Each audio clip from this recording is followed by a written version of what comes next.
الشام والعراق فآس یمینا وشمالا یا عباد اللہ اثبتوا۔ اب اس دوسری حدیث مبارک میں نواس بن سمعان الکلبی کہتے ہیں کہ ایک دن حضور پاک صلی اللہ علیہ وسلم نے دجال کے بارے میں ذکر کیا، اونچا یعنی اوپر نیچے ہر چیز اس کے بارے میں بیان کی، اور بیان میں اتنی تاثیر تھی ہم نے سمجھا کہ شاید یہ جو باغ ہے نا کھجوروں کا ابھی اسی میں دجال کھڑا ہے۔ حضور پاک نے فرمایا دجال کے علاوہ مجھے اور چیزیں ہیں جس کا مجھے ڈر ہے تم پر۔ دجال بھی فتنہ ہے لیکن اس کے علاوہ بھی اور چیزیں ہیں جس سے مجھے اپنی امت پہ خوف ہے۔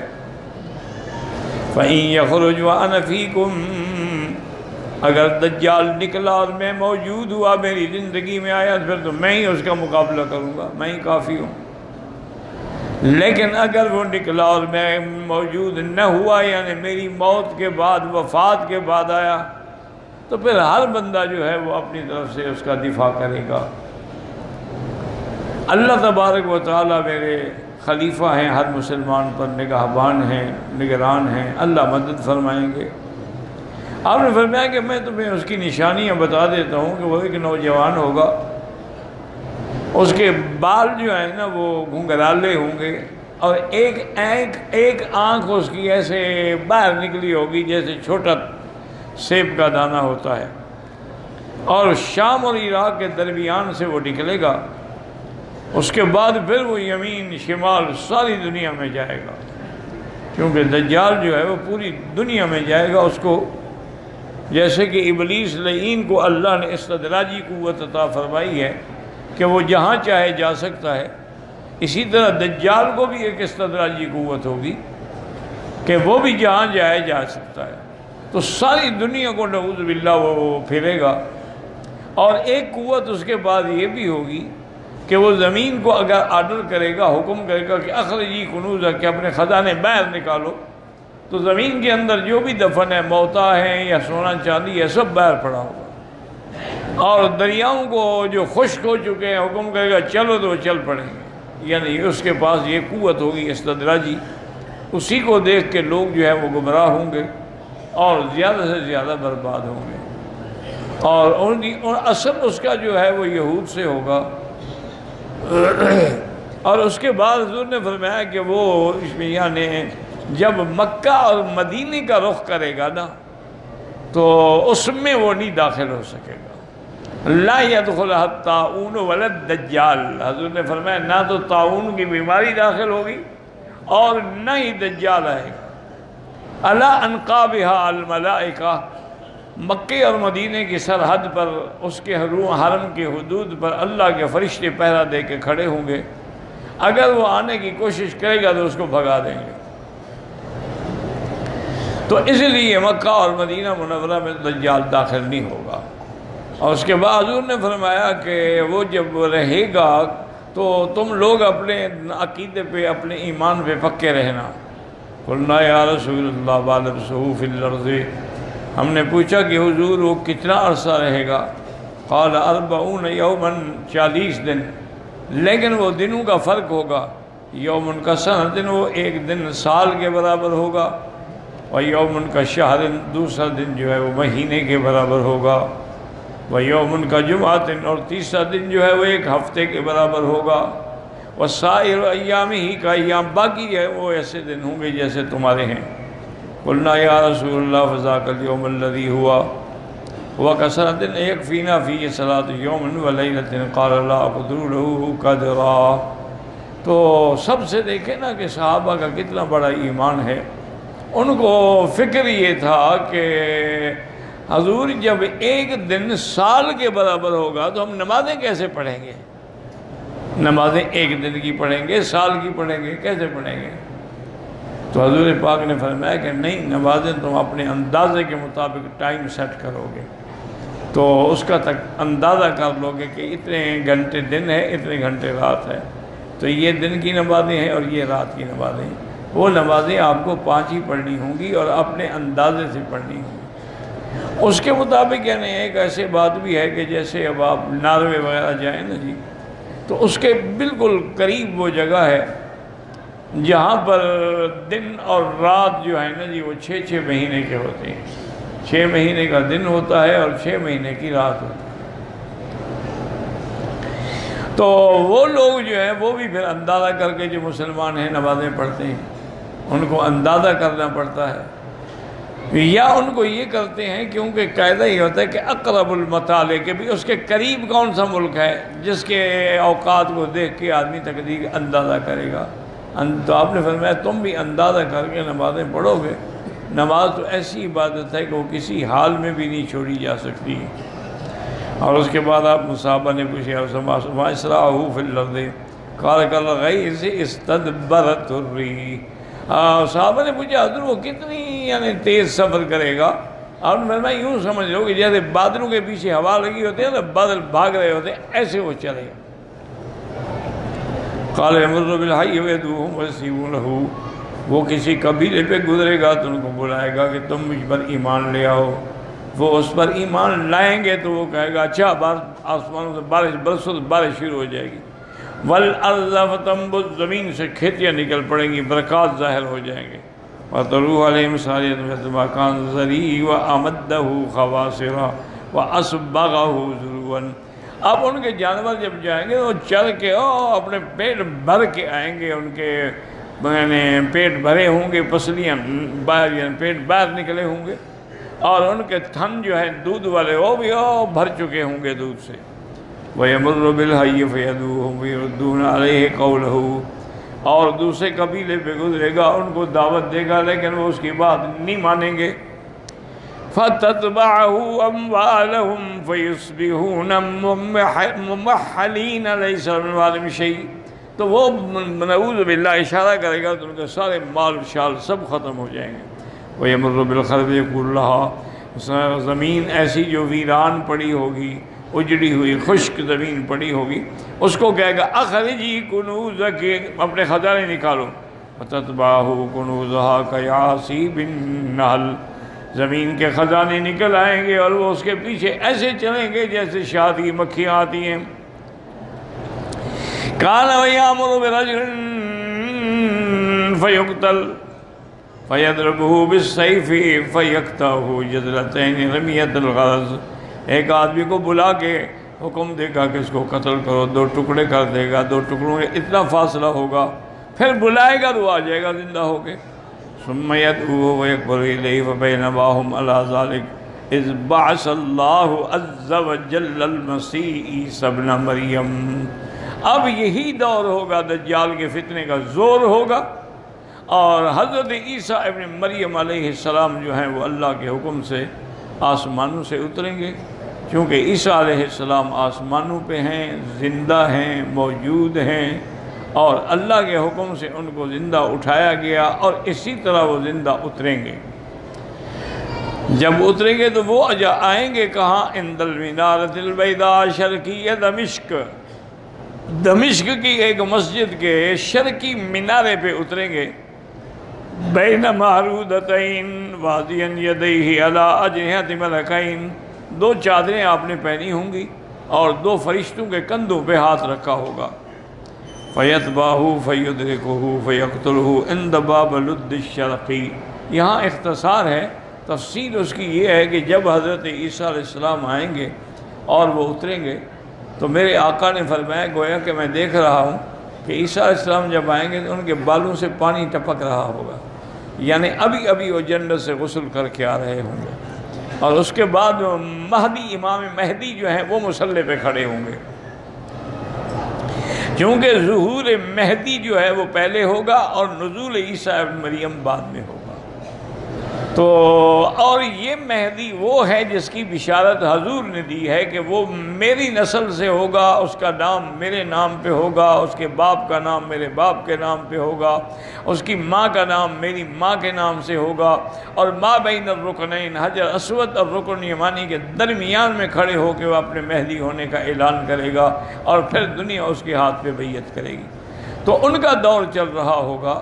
تو اب جب عیسیٰ علیہ السلام آئیں گے تو صفیں بن چکی ہوں گی، اذان ہو گئی ہوگی، تکبیر ہو گئی ہوگی، تو حضرت صفیں ٹھیک کر رہے ہوں گے، تو دیکھیں گے کہ عیسیٰ ابن مریم تشریف لا رہے ہیں، تو وہ مصلی سے ہٹنا چاہیں گے، کیونکہ جب اللہ کا نبی آ جائے، پیغمبر آ جائے، تو پھر کوئی مصلی پہ نہیں کھڑا ہو سکتا، چونکہ نبی جو ہے وہ امام ہوتا ہے امت کا، اور ہمارے آقا تو خیر امام الانبیاء ہے، نہ صرف امت کے نہیں بلکہ انبیاء کے بھی امام ہیں علیہ الصلاۃ والتسلیم۔ تو وہ پیچھے ہٹنے کی کوشش ہوگا، نہیں رسے کا تم کھڑے رہو، نماز پڑھاؤ۔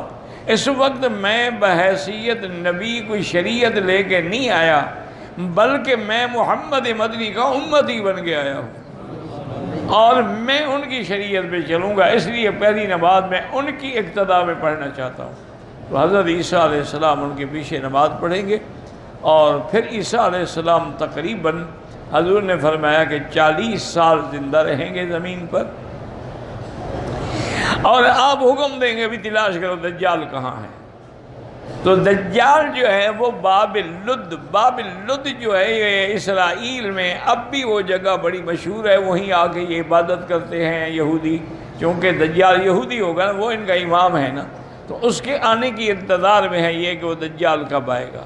اچھا، اللہ کی شان یہ ہے کہ یہودی دجال کی انتظار کر رہے ہیں اور شیعہ مہدی کی انتظار کر رہے ہیں۔ دونوں جماعتیں جو ہیں، شیعہ کہتے ہیں کہ مہدی جو ہیں وہ حسن عسکری کی اولاد ہیں، اور وہ ایک غار ہے سراندیب کے علاقے میں، وہاں چھپے ہوئے ہیں، جب وقت آئے گا تو وہ ظاہر ہوں گے، اور اس کا غار کا نام جو ہے وہ ہے سر من رآ، جو دیکھے خوش ہو جائے۔ اور ان کے عقیدے میں یہ زمانہ جو ہے غیبوبت کبریٰ کا زمانہ ہے کہ امام غائب ہے، اس لیے ان کا امام مصلی پہ کبھی کھڑا نہیں ہوتا، مصلی خالی رہے گا، ساتھ کھڑا ہوگا، کیونکہ امام کی یہ تو امام کی جگہ ہے اور امام صاحب غائب ہے، تو یہ تو نائب بن کے ان کی نماز پڑھاتے ہیں۔ تو یہ بھی ایک حالانکہ یہ بالکل جھوٹا مہدی ہے جس کا وہ کہتے ہیں، حسن عسکری کی اولاد ہی کوئی نہیں ہے، تو اس کا بیٹا مہدی کیسے بن گیا جب وہ کہتے ہیں میری تو کوئی اولاد ہی نہیں ہے؟ اور پھر اتنا عرصہ غار میں بیٹھے ہوئے، اچھے امام ہیں، لوگ تباہ ہو رہے ہیں، امام صاحب غار میں بیٹھے ہوئے ہیں۔ اور یہ بھی ان کا عقیدہ ہے کہ جو اصل قرآن ہے نا بی بی فاطمہ والا، وہ اسی امام کے پاس ہے، یعنی اس کا مطلب امت گمراہ ہوتی ہے نا، امام صاحب قرآن چھپا کے بیٹھے ہوئے ہیں، قرآن پڑھنے کے لیے آیا، پڑھانے کے لیے آیا کہ چھپانے کے لیے آیا ہے؟ تو بہرحال جیسے یہ جھوٹے ہیں، وہ یہودی بھی جھوٹے ہیں کہ بھی دجال اترے گا، وہ ہمارا امام ہے، پھر پوری دنیا پہ ہماری سلطنت ہوگی۔ تو حضرت عیسیٰ علیہ السلام پہنچیں گے لد پہ، وہ وہاں موجود ہوگا۔ جب اس کی نظر پڑے گی نا عیسیٰ علیہ السلام پر، تو حدیث پاک میں ہے کہ یذوب کما یذوب الملح فی الماء، ایسے گلنا شروع ہو جائے گا جیسے نمک پانی میں ڈالو تو گل جاتا ہے، اور حضرت اس کو وہیں قتل کریں گے۔ فیکسر الصلیبہ، اور عیسائیوں کی جو صلیب ہے اس کو توڑیں گے، مانا اس کی طاقت کو ختم کر دیں گے، ورنہ ایک صلیب توڑنے سے کیا فرق پڑتا ہے، وہ تو ان کے ہر کے آدمی کے گلے میں صلیب ہے۔ معنی یہ ہے کہ ان کی طاقت ختم ہو جائے گی۔ حضور نے فرمایا کہ یملأ العدل عدلا و قسطا، کہ زمین پر عدل و انصاف کا دورہ ہو جائے گا، اور اتنی دولت ہوگی، اتنی آمدنی ہوگی کہ زکوٰۃ لینے والا غریب کوئی نہیں ہوگا۔ اتنا حضرت عیسیٰ علیہ السلام کے زمانے میں فیض ہوگا، اللہ کی رحمتیں ہوں گی، اللہ کی رحمت کی برساتیں ہوں گی کہ کوئی کسی کے گھر میں محتاج نہیں ہوگا۔ اور آپ نے فرمایا کہ انہ یتزوج، پھر عیسیٰ علیہ السلام شادی بھی کریں گے، تو اس کے بعد فرمایا کہ پھر وہ ہجرت کریں گے مدینہ شریف۔ مدینے میں آنے کے بعد ان کی موت جو ہے وہ مدینے میں آئے گی، وہ یدفن فی روضتی، اور میرے روضے میں دفن ہوں گے۔ حضور نے فرمایا کہ میرے روضے کے اندر اللہ تبارک و تعالیٰ کے حکم سے ایک قبر صدیق کی ہے، ایک فاروق کی ہے، اور ایک عیسیٰ علیہ السلام کی ہے۔ اور پھر دوسری حدیث میں حضور نے صحابہ کو نقشہ بھی بنا کے دکھایا کہ ہاکذا نبعث یوم القیامہ، اس طرح ہم کھڑے ہوں گے قیامت کے دن کہ عیسیٰ میرے ساتھ ہوں گے، ابو بکر دائیں ہوں گے، عمر بائیں ہوں گے، پھر ان سب کو لے کے میں آؤں گا جنت البقیع الغرقد، بقیع الغرقد قبرستان جو ہے مدینے کا، اس پہ آؤں گا، وہ بھی سب کھڑے ہو چکے ہوں گے حضرت عثمان کی قیادت میں، ان کی قیادت حضرت عثمان کریں گے، چونکہ وہ خلیفہ راشد ہیں اور حضور صلی اللہ علیہ وسلم کے داماد ہیں۔ فرمایا ثم انتظر اہل مکہ، تو پھر میں مکے والوں کی انتظار کروں گا۔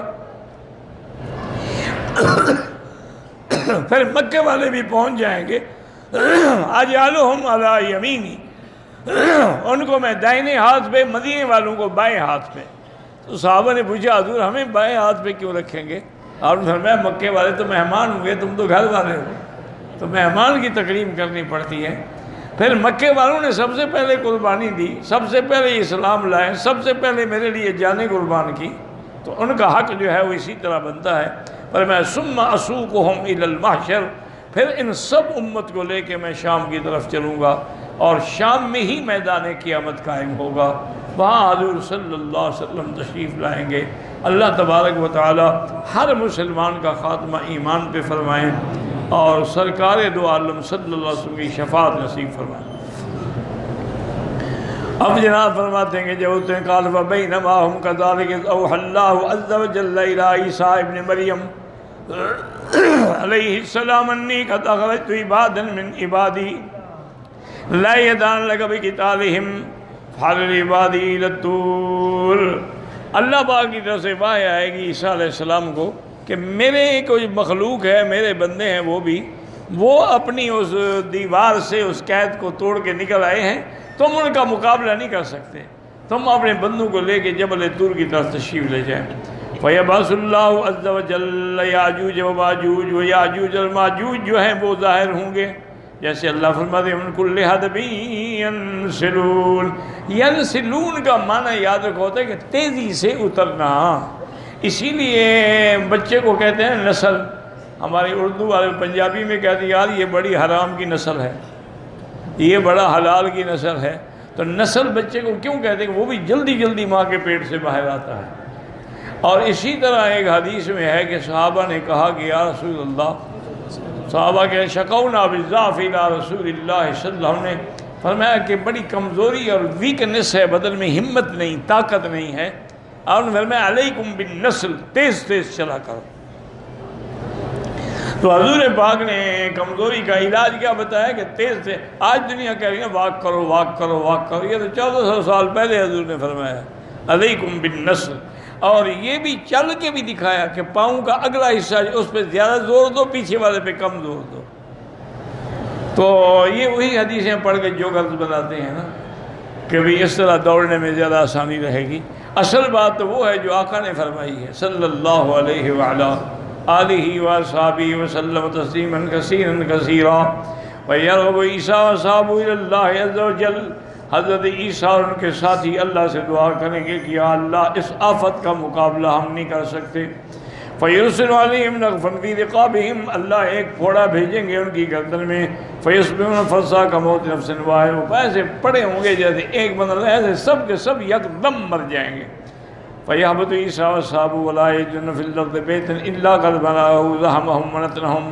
اب حضرت عیسیٰ علیہ السلام اپنے لوگوں کو لے کے پہاڑ سے اتریں گے، لیکن ہر گھر جو ہے وہ ان سے بھرا ہوا ہوگا اور ان کی بدبو سے بھرا ہوا، مر گئے نا تو موت، مرنے کے بعد پھر بدبو ہی ہوتی ہے۔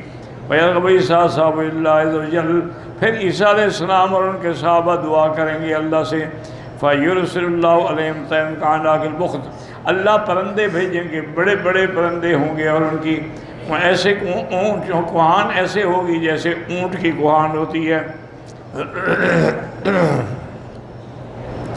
فَتَحْمِلُ مُتَتْرَهُمْ حَيْثُ شَاءَ اللَّهُ، پھر وہ جو پرندے ہیں نا وہ آگے ان مردوں کو، ان کی لاشوں کو اٹھا کے لے جائیں گے جہاں اللہ حکم دیں گے، وہاں جا کے پھینکیں گے۔ اس کے بعد فرماتے ہیں قال ابن جابر قال حدثني عطاء بن يزيد السكسكي ارقاب او غيره قال فتطرهم بالمهيل، کہ وہ مہیل میں جا کے پھینکیں گے۔ قال ابن جابر قلت يا ابا يزيد اين المهيل، ومہیل کہاں ہے؟ انہوں نے کہا جہاں سے سورج نکلتا ہے، مطلع الشمس۔ قال رسول اللہ مطلع لا يكن منه بيت مطلع ولا ضبر 40 يوما، اللہ پاک پھر بارش برسائیں گے، 40 دن تک وہ برستی رہے گی، ہر جگہ پر اللہ کی بارش برسے گی اور اس زمین کو دھو ڈالے گی۔ فَيَغْسِلُ الْأَرْضَ حَتَّىٰ يَتْرُكُهَا قَصْدَ الْقَدْرِ، اور صاف کر دے گی۔ وَيُقَالُ لِلْأَرْضِ أَنبِتِي ثَمَرَكِ وَاظْهَرِي بِبَرَكَتِكَ، وہ کہ اللہ حکم دیں گے زمین کو کہ تم اپنے برکات کو ظاہر کرو۔ اس کے بعد قال فی یومئذ یأکل نفر من الرمان یستظلون بقحفها، اس وقت انار اتنا بڑا ہوگا کہ لوگ کھائیں گے بھی اور اس کی کھل کے نیچے بھی بیٹھ سکتے ہیں، سایہ ہو جائے گا۔ مبارک ورثہ ان اللہ قحط من الابل تکفل فیہا من الناس، اگر چھوٹا اونٹ چھوٹا اونٹ کا بچہ ذبح کریں تو ایک جماعت اس کا گوشت کھا لے گی. اللہ کہتے فی الفخذ والشاة من بکری ہوگی تو پورے گھر والوں کو کافی ہو جائے گی. قالوا بینما ہم علی ذلک اذ بعث اللہ عز وجل ریحا طیبۃ، اللہ تبارک و تعالیٰ پھر ایک اچھی ہوا بھیجیں گے. فتاخذہم تحت آباتہم وتقبض روح کل مسلم، پھر ہر مومن اور مسلمان جو ہے اس کو موت آ جائے گی اور باقی جو ہے وہ شرار بچیں گے. وَيَبْقَى شِرَارُ النَّاسِ تَحَارُجُ الْحُمُرُ، شرار لوگ بچیں گے، خبیث لوگ بچیں گے جو سڑکوں پہ کھڑے ہو کے زنا کریں گے جیسے گدھے کھوتے زنا کرتے ہیں. اسی پر قیامت قائم ہے، چونکہ قیامت لا تقوم الا علی شرار الخلق.